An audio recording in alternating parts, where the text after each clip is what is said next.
отишли долу в полето, дет се мъжеят, чернеят, дестина тръвя върбови. Там било село Бисерча, в стари години от Колед, там се родила, живяла мамина мила Гергана. Колеги, скъпи деца, днес очакваме вие да ни представите един интересен интегриран урок в Славейковото училище вчера и днес. Това беше нашето вдъхновение да направим тази красива класна стая, да я превърнем в кабинет по история. Заедно с фоайето на третия етаж и библиотечния център, това е всъщност представянето, реализацията на проекта осигуряване на съвременна, сигурна и достъпна образователна среда и модула съвременна среда за качествено обучение по хуманитарни науки. В случая ние направихме кабинет по история. До сега в нашето училище не е имало такъв кабинет по история и вие сте щастливците да сте първите му ползватели и да учите тук. И днес очакваме да видим как е изглеждало Славейковото училище в миналото.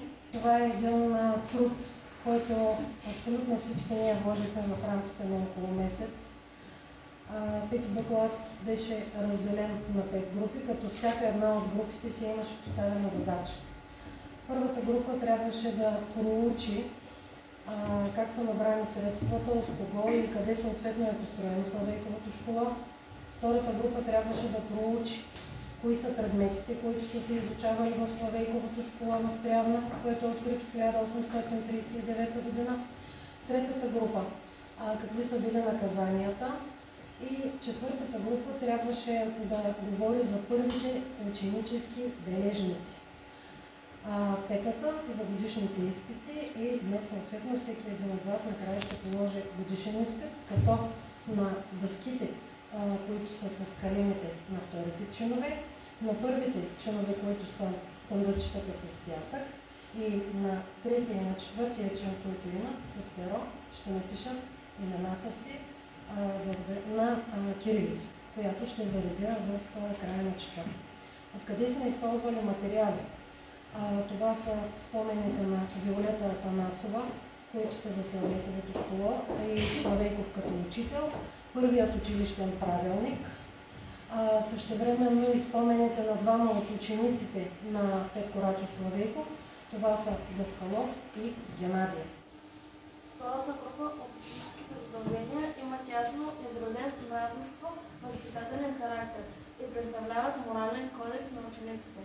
Член 4 от училищния правилник се изисква да не закачат никога и никъде с учениците си, нито да се карат, да са добри и да имат винаги любов помежду си като братя, да не правят зло никому, нито на хората, нито на животните.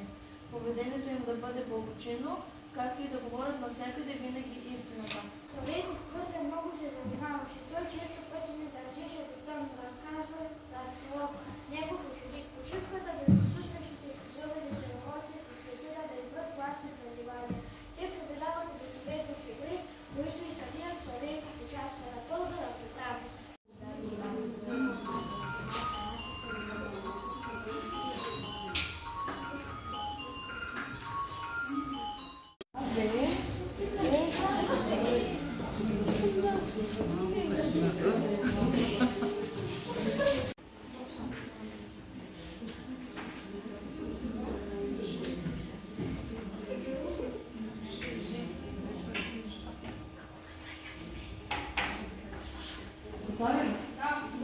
Видях неща, които сега никога не съм виждала.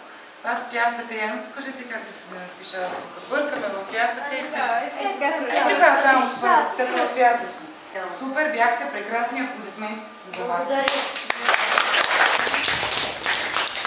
Предполагам, разбрахте, че най-важният човек в училището е кой?